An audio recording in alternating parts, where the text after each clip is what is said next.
Yeah, it's Riverside's worked great. It's the quality of like us, the video, like when we're live, it varies a little bit, but the quality of the recording on Riverside at the end of the day, when I go back to the studio, it's just top notch. So Awesome. let me hit live on LinkedIn here.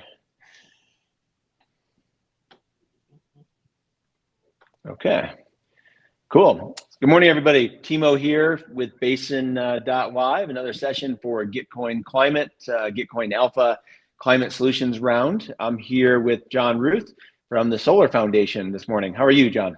I'm doing very well. Thanks, Timo. Yeah, cool. Thanks for coming. Really appreciate your time. And just a reminder, this is live on YouTube. It's live on LinkedIn. So if people have comments or questions, they can drop them in on any of the three chats. I'll try and monitor them throughout the thing, but ask John questions. And then we have Marcelo from Refi Spring up at half past the hour, and we'll keep it going. But John, we've had the pleasure of working together in the RWA circle from Refi DAO this past summer. And you do a lot of work in the solar space and the impact space, impact certificates, Gitcoin. So why don't you just give us a rundown? You have so many projects that we could rattle off here, from Kernel to Spark to Helios to Crisis DAO to Dream DAO. So I'll let you kind of rein it in. How about? Yeah.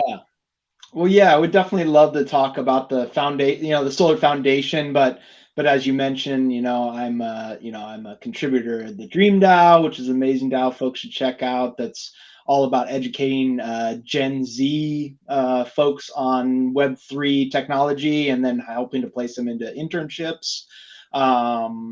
You mentioned the Crisis DAO. It's a cool little collector DAO that we spun up a while ago. It's been, it's kind of in the early days of people building DAOs, so it was really just a fun place to learn about some of the DAO tech from sort of the ground up. And then, really my core day to day is Spark, which is a project working on building Web3 tools to accelerate the adoption of solar around the world.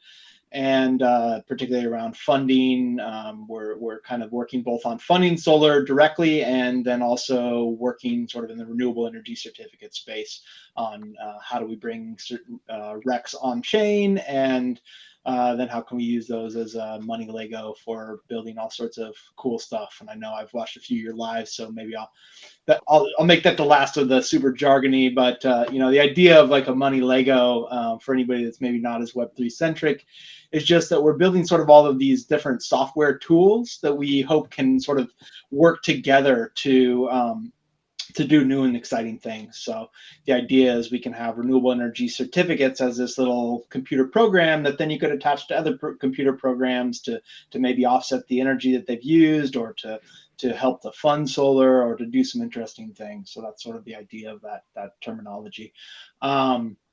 But then towards the end of last year, myself, the folks at Helios, and some other Gitcoin contributors all kind of came together and said, hey, there's seems to be kind of a need even within the Gitcoin ecosystem of grants that some people need some solar. And this is what we would like consider like high impact solar projects in the sense of these are folks that likely aren't going to get that solar unless somebody helps to pay for it. They just generally can't afford it. And in some cases, projects that are doing, like, their core focus is not solar at all. It's just whatever they're doing, if they had solar, it would make their jobs a lot easier. So, for example, we partnered with a grant called IOWECA Uganda, and they're an awesome organization in Uganda that works on agroforestry. So they work on growing trees and other plant species, and then they share those trees. They take them to all their local communities, to schools, to churches, to I think even some government buildings and things, and they help to plant these trees. And they also help to educate about farming and best practices around, how to prevent, deforestation and erosion control and all sorts of different things. So that's really their core mission. But we noticed that they, on every one of their grants for the last several rounds, had put that we could use some solar for our office and for some security. And so we thought, here's something that they need, but they never get around to to paying for, because they have so much need to just fund their core business and their core mission. And so that was kind of what sparked this idea of like, okay, what if we built this solar foundation as sort of a new, foundation that's real mission is, funding solar in, underserved communities around the world. So we did that with the initial focus, like, hey, if we can raise the money, we're going to get solar for Ioweka, Uganda. We hit that milestone, and it was right at the same time that Puerto Rico had the most recent big hurricane and all the issues there, which obviously became a big power issue on the island. So we said, hey, with any extra money, we're going to try and find some projects in Puerto Rico to fund. And so since then, we have funded the start of the Ioweka project. We got them, they're working on getting some security lighting for their farm. And actually, we're going to help to fund a fence to go around their whole facility as well. They, I think sometime late last year, had somebody break into their nursery and steal a whole bunch of trees, which was just terrible to hear. Here's an organization that's just giving, and people are stealing from them. So we wanted to help them with that security factor. And then we're planning to help them with a mobile solar generator for their office. They rent a space. And so when we started to talk to them about their need, it's not really a permanent need. Like, it needs to kind of go wherever they can go. And so as we started looking around, we learned about this other project called Footprint Project, and they're not a Web3 or crypto project. They're just a project that started building these like mobile solar generators for disaster relief, was their really core mission. And so they started in the US, and they've got a whole fleet of these generators in Florida and New Orleans, and I think some on the West Coast. And so they sit most of the time, unfortunately, unused in the US since we have reliable power. But then when disaster strikes, they can deploy these generators to places to provide some, at least relief power generation. And they're planning to do this in Puerto Rico as well. And part of their model, the way that they've started doing it, is they run workshops. So not only do they provide the solar, but then they provide some training to people on how to actually construct these things. So they send kind of all the materials together, and then they run like a week-long workshop with the local communities that are going to have access and utilize these solar generators, and they help to put them together, and they learn a little bit about it. So long-term, they can help to maintain it and have some sense of like how this thing works. So they're going to be doing that in Puerto Rico this year. They're going to run 3 different workshops, and we're planning to help to sponsor one of those with the money to fund the equipment for I think at least 3 generators as a plan. So that's kind of is all of what came out of GR15. Then, and this is still maybe a little bit of alpha intel, if you will, but at the very end of the year, we received a significant donation from Gary V and VFriends to the foundation.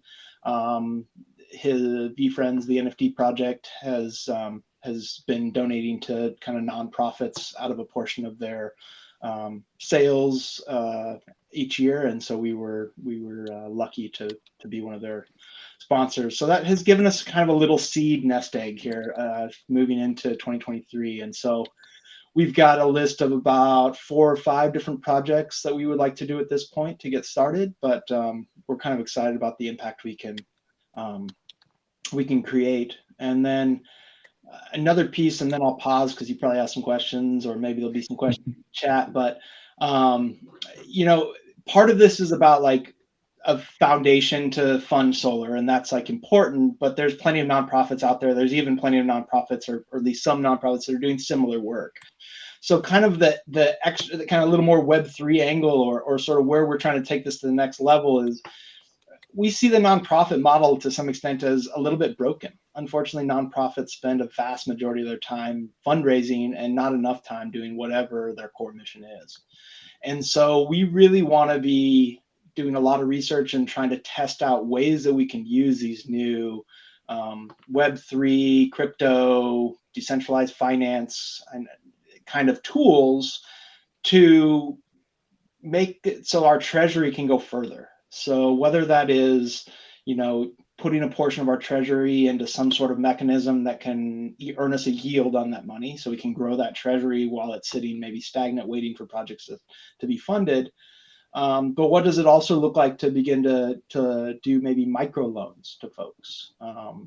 And some of I think there's starting to be some good work in kind of the space of like, how can we do under collateralized loans to people that that can work and be favorable for all parties. And so that's kind of one of the things that we're really looking at, is like, how do we make this thing sustainable? Like, we don't want to be fundraising all the time. We just want to go out and build solar and do good work. So how can we make our money work for us to some extent, so that we kind of have a flywheel, and then be able to share that with other nonprofits and NGOs around, in this space and beyond, of here's some of the tools we've found for helping you with this sort of thing. I love that. I think there's, what comes to mind, John, is we say RWA, right? Real world assets. It's like the work you're doing in solar, whether it be with leases, use agreements, purchase, power purchase agreements, funding mechanisms, who owns the equipment, who doesn't own the equipment, you have permission to put it on top of the building or put it on the land.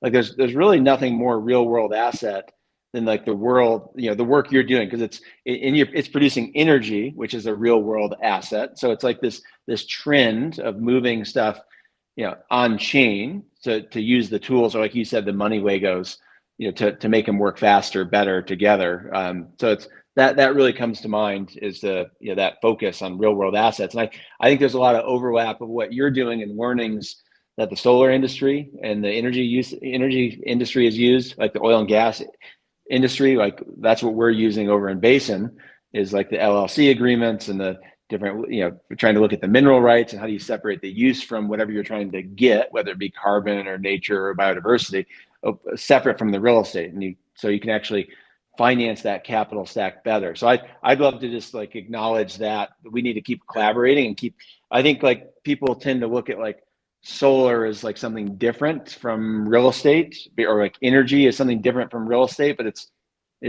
like derived from real estate. It sits on real estate and property. So I just want to, call that out here. Yeah. And I mean, I think even in the case of, solar can sort of be a resource like those mineral rights, like the oil rights, like any other sort of right. Like you can sell that property, and then it could be then part of that property is that it's got a solar system sitting on it that then generates electricity, etc. So being able to kind of separate that out, I think that's, I think it's super interesting. I know that's a lot of your work at Basin, is really trying to crack the code on like, how do we really do this the right way. I think, like where I see a really cool interplay is just that the layered approach of like, okay, if you have a property, which in our eyes is a polygon, it's just a place on earth that has some rights associated with it. And what are those bundle of rights, whether it be mineral rights, oil and gas, aggregate rights, water rights, use rights for a building or for grazing or for anything, recreation, anything on the land, but then solar, right? Or energy production or energy storage. It's just part of that stack, or it's a layered approach to like making these projects pencil, which, like if, we were the earlier Twitter space I was on with Atlantis DAO, we were talking about like how this started. And for me, and like, it was conservation finance. Like, how do you finance conservation and ecosystem services? Like, going back to philanthropy, like spending all your time, like as a land trust, like raising money for, to just, instead of doing the work, you're spending your time. It's kind of like Gitcoin. I mean, I think this like is a good example for all of us in the Gitcoin round. We basically have been spending 2.5 weeks or 3 weeks like on full-time like hamster mode, where it'd be nice if we could somehow automate it where you're not spending all your time on fundraising, because there's like, we all have real work to do. So I think there's a big overlap there with like, the fundraising, like you talked about, like, how do you create a flywheel so people can do the real work that they're setting out to do. Yeah. And that's, I mean, I think that's, I believe to be some of the power that we can harness of Web3, of DeFi, that is sort of the, people certainly ask me, and I'm sure ask you, like, why does this need to be crypto? Why does this need to be Web3? And it's like, honestly, it doesn't have to be, but maybe these tools can help us to do our jobs a little bit better. Like they're all these exciting new tools that and half of them I still don't fully understand, and that's why I say like we're exploring it, but it's not like I have the answer on how to do this. I'm hoping through collaborations, through learning with other people, like, we can keep trying things. Like we're going to set up, we're going to set up a validator node. We're going to set up a node for Ethereum with a portion of the money we received at the end of last year as one sort of experiment, and that's for those out there that don't know, like now that Ethereum has moved from proof of work, where there's actually like physical machines securing the blockchain and doing hard math problems and work. Now we have these validator nodes, which are basically like a piece of software that secures the network, and it takes a certain amount of Ethereum in that validator to actually secure it. It's like you're kind of staking that, like, I'm going to make it secure, and I can lose this if I don't keep things secure. That's sort of the way I think of it. And so, but you earn a return for being a part of that system. And so that's one way we see as a fairly secure, low risk kind of way to take some of our funding and start to earn a yield to start. But no, and you mentioned DeFi, right? And so like decentralized finance, like starting to use those tools of like idle money or basically asset management, like in Basin, like we're using Aave, or each species, right, or each place on a map has its own like bank account or pension or perpetual purpose trust, whatever you want to call it, that's earning yield. You put money in and it earns yield. And the idea being is you never pull that money out. It's like little savings accounts for every single place and every single species on Earth. And like we couldn't do that with a bank. Like it would be a nightmare, right? To like go, we'd have to set up one bank account, and then we'd have to partition all the money and try and figure out like how do you keep track of it, and then where do you get yield from, right? You'd have to move that over to some other CD or some or the stock market or some other type of derivative. Like it's just total pain in the butt. Where this is like 2-click, and anyone can add money to it. You don't it's permissionless. So yeah, and that's permissionless. And then I think the other cool thing is not even so much, all this technology is borderless. Now it's not always easy for people all around the world to maybe have the computer or smartphone and then the knowledge on top of that to actually access it. So those are barriers to entry. But if you can get past those barriers, anybody fundamentally around the world can take part in what's being built here. We actually, it was, Spark funded the project with an orphanage just shortly before the foundation started up. But we funded a couple of both solar for some lighting for this orphanage in Uganda, and then for them to dig a well, solar water pump for them to have clean water. So those were two like small things we could do with some of the Gitcoin money we, my project Spark had people contribute to.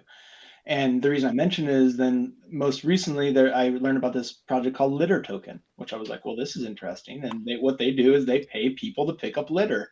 I was like, well, this seems good. And so I told the people at the orphanage, hey, you could start picking up some litter, and I think we can get you paid for that. And like 2 days later, they sent me pictures of 40 bags of trash that they're like, we went and did it. And so then it was a matter of, I through some help of actually someone else in Uganda, like help them set up a wallet so we could send them crypto money. And then how do they off ramp that to their local Ugandan shilling? And so we helped them through that whole process of here. Now we've got you set up with this wallet, and now we can send funds to the wallet. And now that you have that, and so there was that education piece. But now we can send them crypto and they can off ramp it into their local currency, and both the transaction costs and the painlessness of it compared to like a PayPal, which is traditionally how I've sent them a lot of money in the past. It's like, this is way more straightforward. And then it's going to give them more access to all these other tools we're talking about. Like, another like small little thing to touch on is like, I'm really excited about universal basic incomes. Anybody in the US maybe heard about that with Andrew Yang and his presidential campaign. I think was sort of the big time it maybe hit a little bit of the spotlight. But the idea that humans can be a part of something, of a system where they receive a set income monthly, daily, yearly, whatever that looks like. And so there's several different projects within the Web3 space that are testing out different ideas around how do we create these universal basic incomes, these UBIs. And my thinking here is that now that we've onboarded this orphanage into crypto, now if I can get them tied into one of these UBIs, there's a potential that all 50 of those students or more that are at this school and orphanage, if we can get them all a UBI of even $100 a month, which is is feasible. That's $5,000 a month for the orphanage. That's life changing. That's like, I mean, for you or I, like, yeah, that's not gonna be mad if somebody gives me $5,000, but like that's not gonna like dramatically impact my life. Like maybe it means I can go frivolously spend on something I've been wanting, but it doesn't mean like I can have school supplies or I can have food. Like Yep. them, this means like they get to eat, they get to learn, they get to, I mean, the amount of like impact we can have. Um, and it's just something I think a lot about with the foundation, but also just in crypto in general. Like the power, if we do this right, is that there's all these people in the world that have been left out of the current financial system for a myriad of reasons, and we can finally provide them access to a financial system that can work for them. And so like to think that that's possible is like one of the things that like gets me up every morning, like still like, you know, digging in this weird crypto world that we're living in, like that there's a possibility for like a better world in a real way, not just like some, you know, rainbows and flowers kind of way or something. Yeah, I think like what comes to mind there is money coming globally, right, into a local project, and yeah, they can trade it, right, or convert it to their local currency on the ground. But like this whole idea of like an ecosystem of like nodes of like they can convert what they need to on the ground, but then they could all of a sudden they could take 10% or 20% of that and seed other projects or use DeFi or use NFTs or use staking, and all of a sudden they're connected to all these other nodes, and it's like this to me it's like I feel like we're building like a mycelium network, right, of like humans just like basically mimicking nature right now to create like root systems and sharing systems and collaboration systems that works more like nature. So that's what really comes to mind, John. No, very much so, very much so. And I love I love that idea of mycelial networks as sort of a metaphor for what crypto really is, because it does. There's all these little nodes, and then they're attaching to other nodes and different currencies and different things. It's and that is the power of it. Like you just can't create all this stuff in the traditional like banking system. Like it just doesn't work that way. And No, there'd be too much paperwork, too many costs, too many people you'd have to talk to, phone calls, letters, mail. So that your idea, right, of like your comment about borderless, like that's just like if you need to pay someone around the world, yeah, you could use Venmo or PayPal or Western Union, but like you could also use your crypto wallet, and it's really easy, and depending on which chain you're on, it's cost effective. So yeah, 100%, 100%. So yeah, well, cool. How best? I dropped your website and the Solar Foundation grant link from the Gitcoin Explorer into the chat here. How best could people support your work and what you're doing? yeah, probably a few ways I could think of. I mean, obviously with the Gitcoin grant, for those that are crypto native and are sort of, you know, ready to jump in and make a contribution to that, we got until later tomorrow. So we have about another 24 hours. I think midnight UTC tomorrow is when it ends on the 31st. So that would be one way you can come and make a contribution. You can just reach out to us via the website or our Twitter or any sort of other means where you can find us and talk to us about, hey, we'd like to make a little bigger donation. We've set up a donor advised fund with the foundation, so any gifts can be tax deductible. So especially if you're thinking you'd like to make a larger donation, that's probably a great way to go for some tax efficiency purposes on any donor side. And the same goes for any kind of crypto business or projects out there. Like we want this to be a foundation for the greater Web3 world. Like if this is something you care about, like talk to us about how you can become a partner. That could be a funding partner. That could be hey, we've got some cool tech to help you with these ideas of growing your treasury. Any of that. Like we want to be collaborating both financially, but also knowledge, throughout the ecosystem, and really trying to all learn from each other and work with each other. So I think any Cool. ways would be amazing. Is your donor advised fund with a normal like TradFi, or is it that there's a crypto DAF provider too? Who's it set up with? SDG Impact Fund, And they are kind of, I guess, a hybrid. They pretty much accept any asset we throw at them. So you could donate to the Solar Foundation in crypto, but they said they've received art, they've received all sorts of wild stuff. So there's a myriad of ways. So it's one of the few that is not, I guess, sort of a big bank DAF, if you will. So they're Okay. I think you can. There you go. Yeah, those folks. And it's also a great way. I mean, we would be able to take advantage of some of those tax efficiencies, but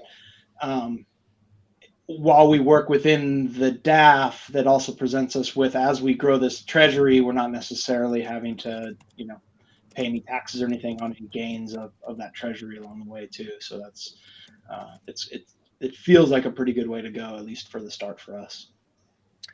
Cool. Well, I love your approach of it. It's really Web 2, Web 3. I mean, you're doing both. I think that's like the key.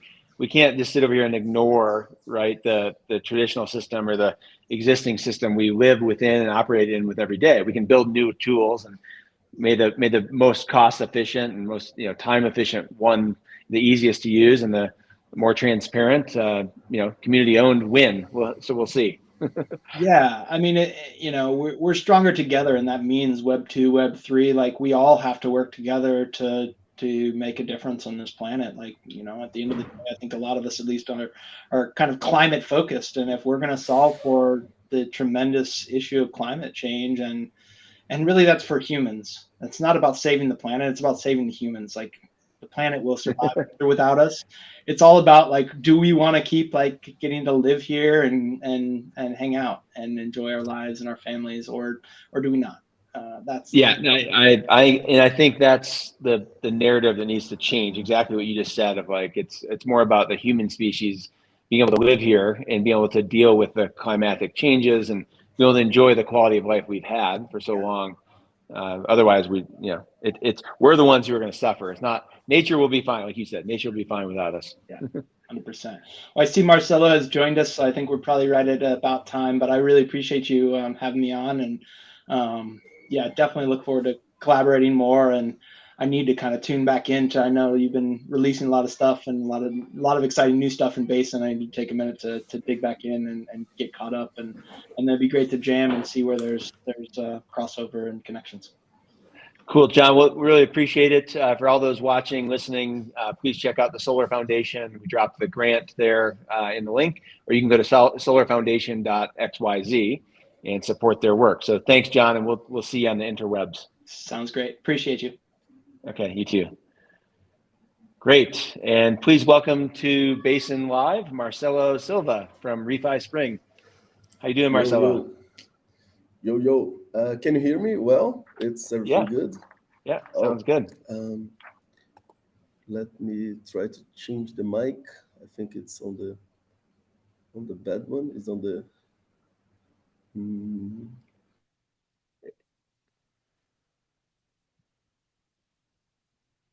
It sounded, you're on mute now. It sounded better before.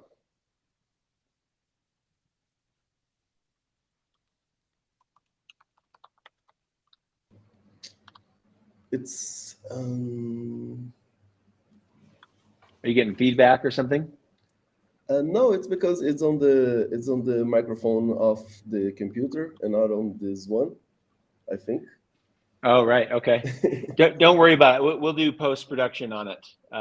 You'll sound great.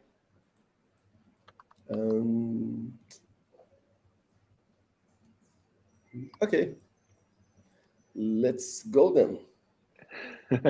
Cool. Well, let's tell everyone about Refi Spring. I guess I'll just preface it with Refi is regenerative finance. I think people who know our work or what we're up to over here, we're not refinancing mortgages, we're refinancing planet Earth, and we're doing regenerative finance that is more than sustainable, it's not extractive, and it's regenerative. And Refi Spring is a really cool events initiative, global initiative. And so why don't you tell everyone what it is, Marcelo?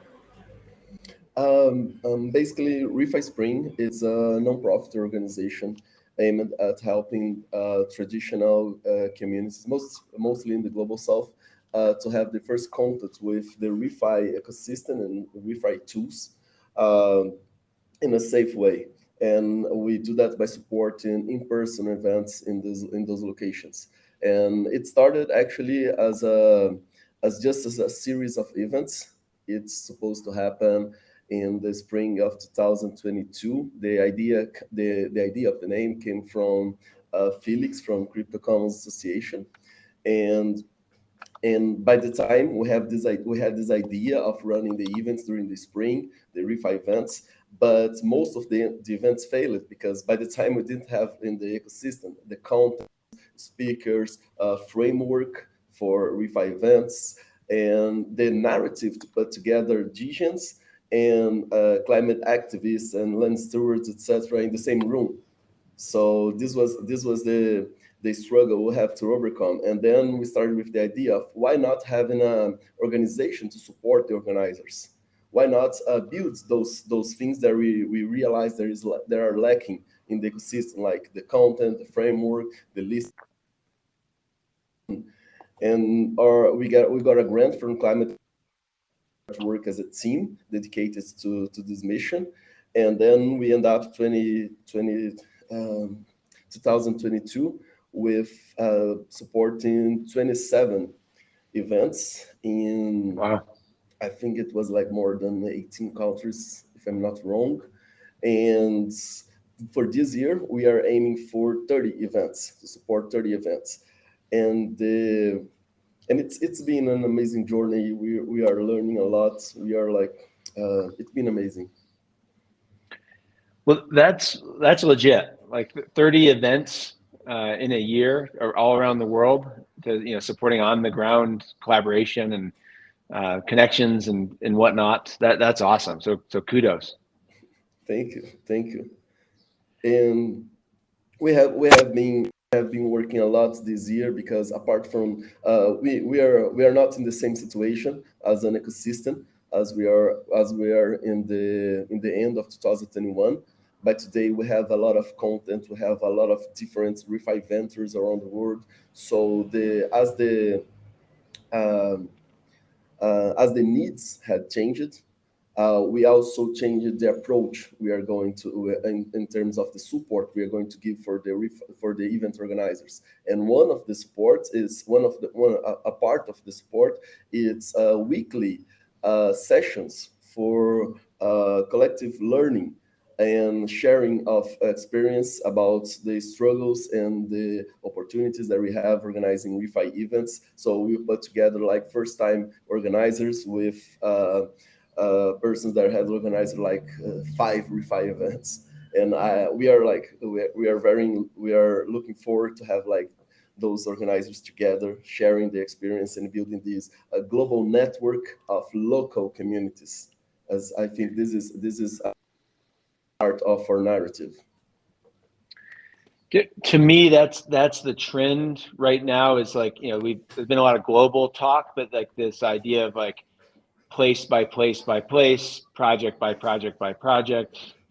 It's really starting to take hold, and I think that's how we're going to solve this. Is like local ownership, local stewardship, regional context, watershed context. Like what's the effect both upstream and downstream of where you are, right, or where you've been. So I love that approach of like that. Yeah, I can go back to nodes, right, or like polycentric type governance, like that. There's tools and resources from a global like group or movement like refi, or organization like refi spring, but then like you have all these nodes that can do what they want, like how they like see fit. By now, they're not actually nodes. The whole thing started was with individual organizers.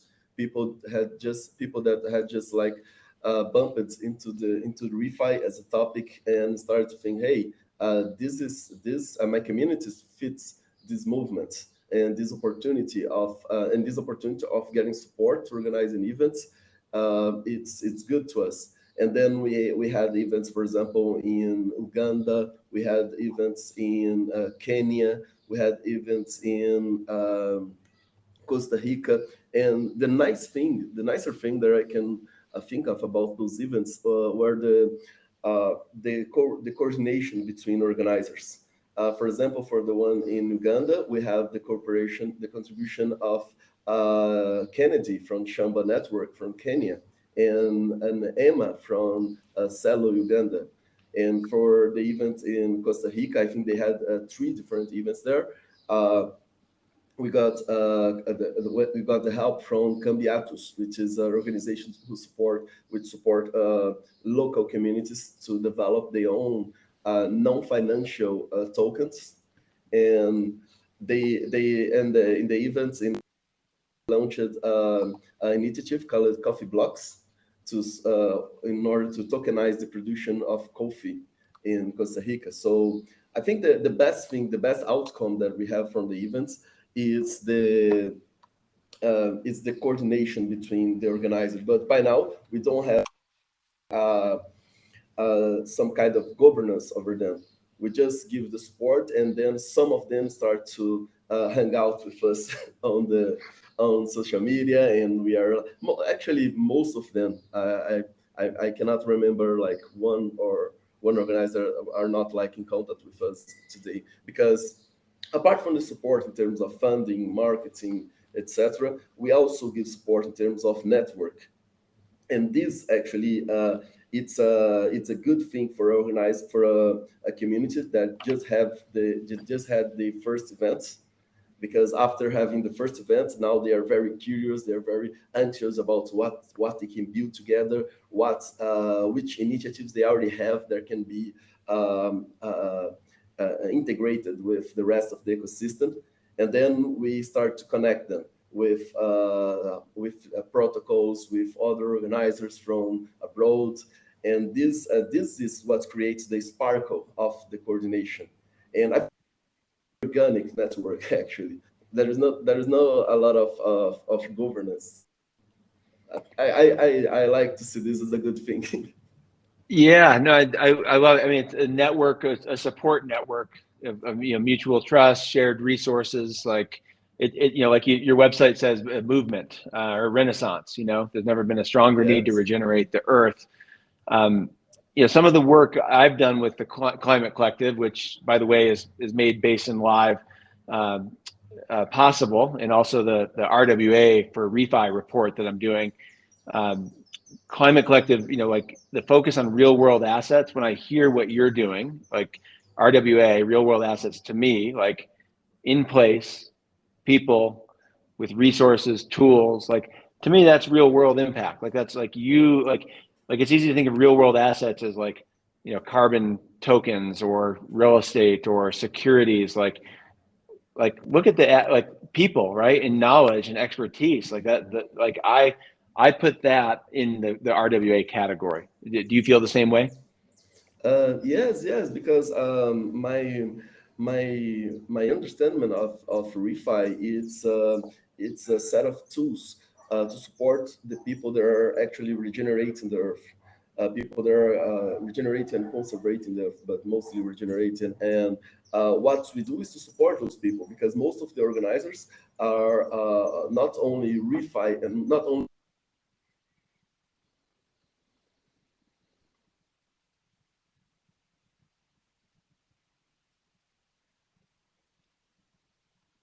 Oop, I lost you there. You're locked up.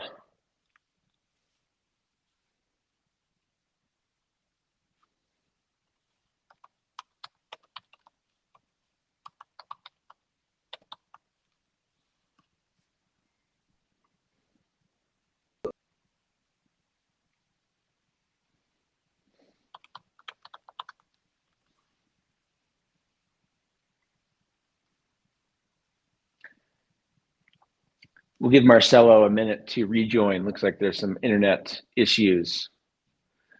But for those who are watching and listening, head on over to, you can go to Basin, or actually gitcoin.basin.global, and you'll get to our grant page, and you can hit back to grants, and you can see all the awesome grants. There's 40 individual projects and 10 bundles, ranging from regenerative agriculture to indigenous communities, solar, whatnot. So Marcelo, thanks. You're back. Cool. Sorry, my internet probably went off. I don't know why. I was talking about the similarity between what is happening in Uganda and what is happening in Barichara.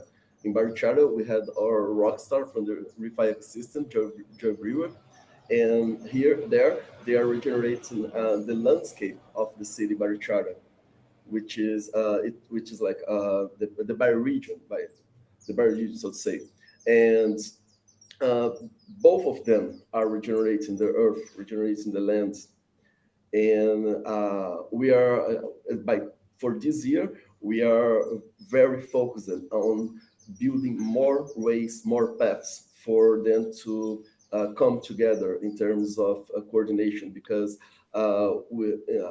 apart from learning about regeneration, about the technical stuff, apart from the funding, etc., we also have the needs to understand the peculiarities of each region in terms of the laws of each country, in terms of the um, culture.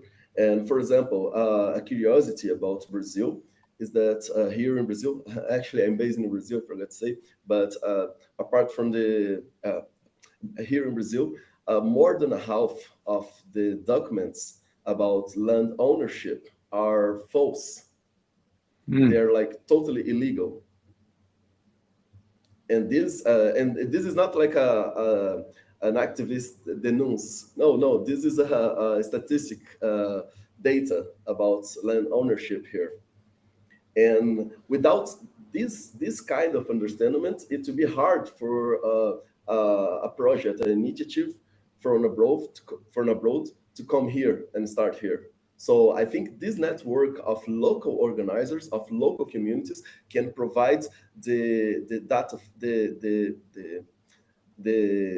needed the needed flow of this kind of information that only the person living in the place knows.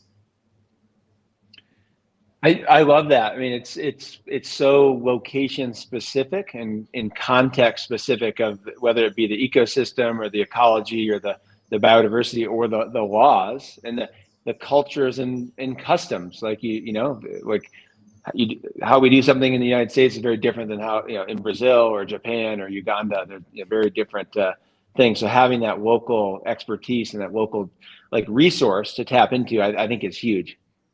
Yes, and this comes from this comes from a Socratic approach to the knowledge about regeneration, because we can't start with the premise that we know like everything about regeneration, even if like in the refi ecosystem we have very sophisticated tools, like we have top level technology, we have people that understands finance and DeFi like deeply enough to build new tokens, to build a new a financial system. But we have to keep this Socratic approach in terms of we don't have all the solutions. The right solutions will be built from the place, from the people in the place, because they will be the ones describing. They will be the ones describing the problem, the challenge, in the most deeply way possible. Sometimes the problem cannot be expressed in numbers and like half data. Sometimes the problem needs to.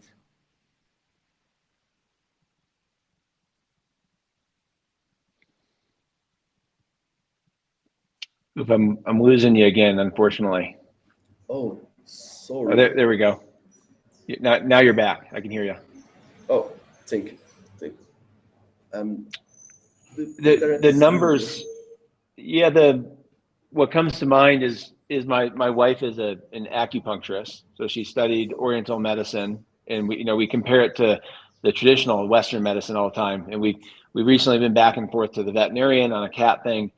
And the Western vets are waiting for numbers. They're waiting for test results. And that's all. They basically can't tell us anything about our cat unless they have the numbers.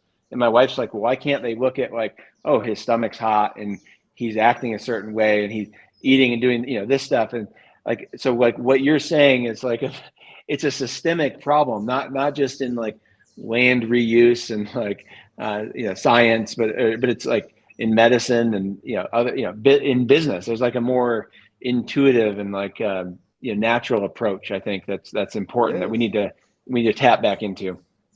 Yes, it's this epistemological problem that I don't think we can call this a problem, challenge of coming up with new ways of understanding things and reaching out to other people. And when I'm saying other people, I'm talking about those people that live lives that doesn't make sense in the terms that were raised to understand. Because this is the real challenge. Here is where openness. Here is where being supportive makes all the difference. Because we can easily think about a refi ecosystem, really focused on technology, really focused on finance, and it can thrive. The system today, the traditional system today, is so broke that a refi ecosystem focused only on technology and finance can thrive. But if we are aiming for the regeneration of the planet, if we are aiming for systemic change, then we need also to have the humility of recognizing that we don't have all the answers, and because we don't even know the questions most of the time. We know the questions from data, from we know that there's a lot of carbon in the atmosphere. We know about the temperature. We know about a lot of things research, but we don't have yet a set of narratives from traditional folk, from the original populations, providing descriptions in their own ways for the challenge that we are facing as a species. And the thing is, when we talk about in the planet, may sound like if may sound like that I'm thinking that the planet will end, but what will be ending is the conditions for us to live here, because the mother can regenerate herself. Humberto Maturama was all about that. Mother Nature has the tools to regenerate herself. What we need is to understand our place in this process and be a part of this process, consciousness, with consciousness, like being a part of it. Otherwise, we will not have a place anymore. And this is where the humility came from. This is where the needs to support local communities comes from, because they will be the ones coming up with the right narratives. They will be the ones coming up with the local description of the global challenge. And here is where the playing starts to get start to get fun, because then we will have like a network of those local coordinating to set like I don't think we will have like a consensus around the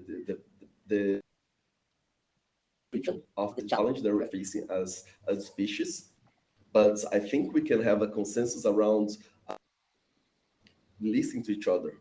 I think this is what we are trying to achieve. This is the real challenge, like builds the consensus to listen to each other and be open about how we feel about things. Otherwise, we'll probably losing everything to numbers. And numbers are important, of course. Science is important. Science has the key for a lot of our challenges, but we need to go beyond that. There was humanity before numbers. Yeah, I agree. I think numbers will help us, but like the listening that you're talking about, when we were last year, we were playing around with the definition of what is refi, right? And Antonio came forward and said like we need to take the permaculture approach of like observe and interact rather than name. And so like what you're, a lot of what comes to mind, Marcelo, is like this whole like top down approach, the way things have been done for the last 200, 300, 500 years. It's like top down colonialist. Like we're going to tell you how it is. These are our laws, our cultures, our values, and anything different from that does, it's a my way or the highway, right? Whereas you're talking about like a deep listening, like Joe Brewer talks about that, of like listening and observing and interacting, of like what are the people saying, what's nature saying. Like one of the most beautiful things I heard in the last I guess last few months was Church of the Wild on Gregory's podcast. He's talking about like they just go and they listen to nature, and they don't have to do it a certain way. And there's another gentleman who I forgetting his name, but it was speaking about that. But like, what does nature want, right? What does the species want? What does the ecosystems want? So like giving this whole rights of nature, I think is going to be really important. It's about people like maintaining our like our place in the earth, but nature, like you said, nature will be fine. And John said it earlier on the other segment, like nature will be fine without us. It's us who need to adjust and adapt and figure this out. So I resonate fully, Marcelo. It's I think it's easier. Like I think the opportunity that we have with the timing is to teach children about that, about respecting nature, than it is for an adult, because teachers comes from a teacher. Kids are closer to of they are experimenting the world. And if we can now build this global movement with a lot of adults making a commitment around, hey, we'll be good ancestors. We'll build the next generations to not only on the technology and the finance to regenerate the earth, but also to have the point of view of someone who belongs to earth. I think this is the main thing for us to build this movement of we are not like will not be the generation who will see the earth regenerated. Probably we can only start this. We can only be a part of the first global attempt, and I mean global not in terms of international, because we already have like a lot of initiatives. Someone who say like we are starting things here. It's not like we are informed about what a lot of things are doing for the, but global in terms of we have today the tools to coordinate, and it's cheap, it's fast, it's safe. That here is where a blockchain makes the whole, because we have this tool that can instead is a technology that instead of hurting the people at the bottom, the people in the locals, it's a technology that can serve them. We start to talk about crypto, cryptography, and computers, etc. We can easily lose a lot of people. That's why the narrative and the listening here is very important. I during this last weekend, I was in the rural area of my state, and in the place there was no cell phone signal or internet. So people there coordinate like in the places. They reunite themselves in the places to talk about things, and then they spread to their own small properties. And I was there all the time thinking about, hey, they don't have access to the internet here and phones in terms of cell phone, but uh, they have the cell phone per se, just not with the. why not creating a Bluetooth signal here for them to share information? And as I talked with some of friends there, who like are from the city here, and I talked to them, hey, we use like the Bluetooth because our phones are working well here in terms of the device. We have technology, we have electricity, and they were like, oh, we need like to have like a safe network.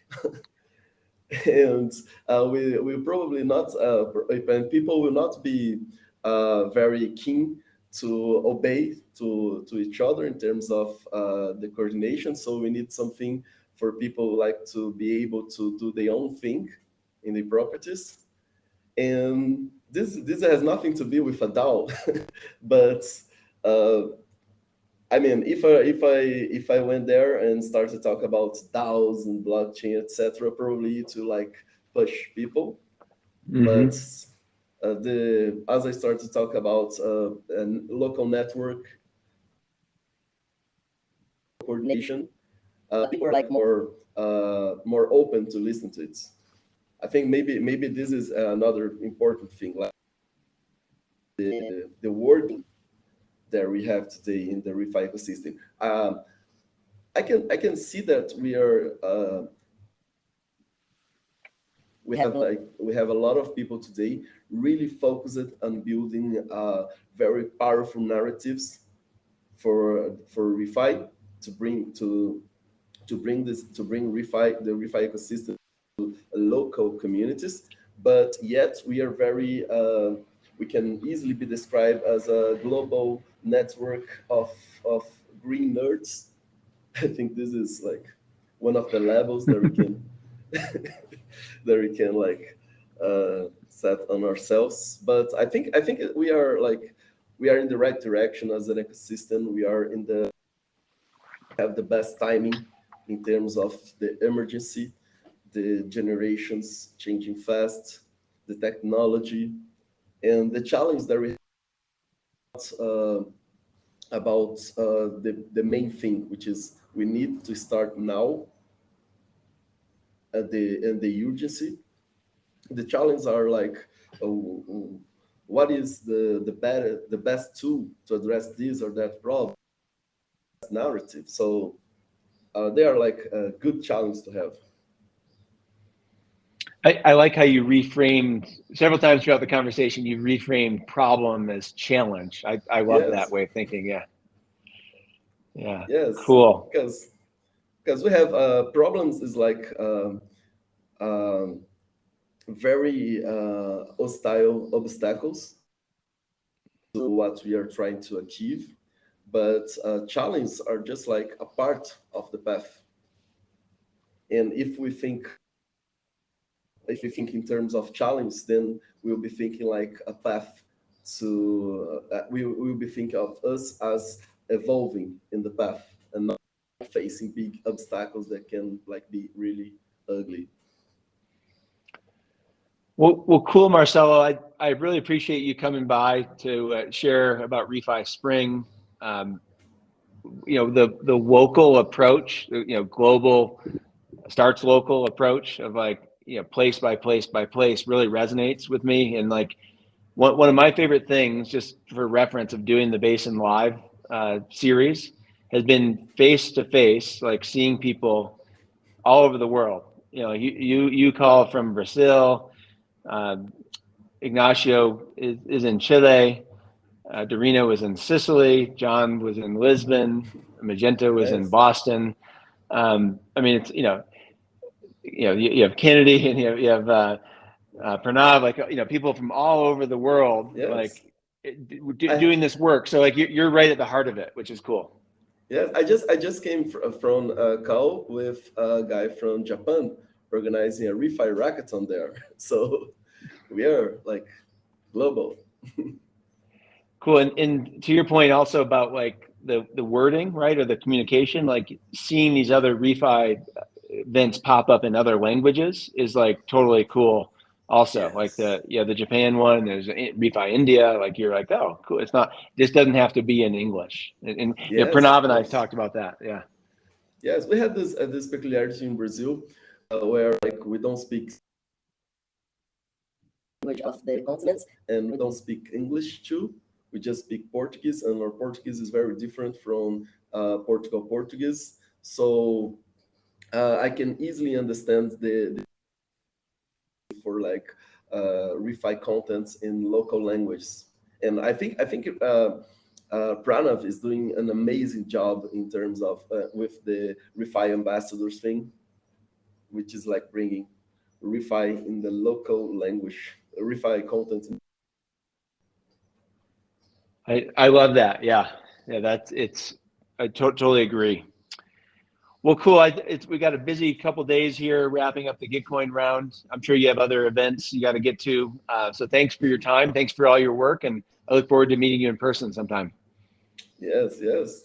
Thank you for bringing me here. Thank you for having this time, to have this chat. And we are following each other on Twitter and liking each other posts for I think 1 year maybe. And it's been an amazing journey. It's been an amazing event now to like not in person, but at the same time like Well, closer. yeah, face to face. So it's awesome. Thanks, Marcelo. Really appreciate it. And yeah, keep up the great work. Thank you. Okay. See ya. See ya. Bye. I have to click on leave. Just yeah, you can leave you can leave the meeting, but just leave your browser open for a minute and it will upload. Oh, So cool. Thanks everyone for tuning in. We're going to be back in an hour with one more live event today. We have Water DAO, I believe, coming on, and James. So see you in a few.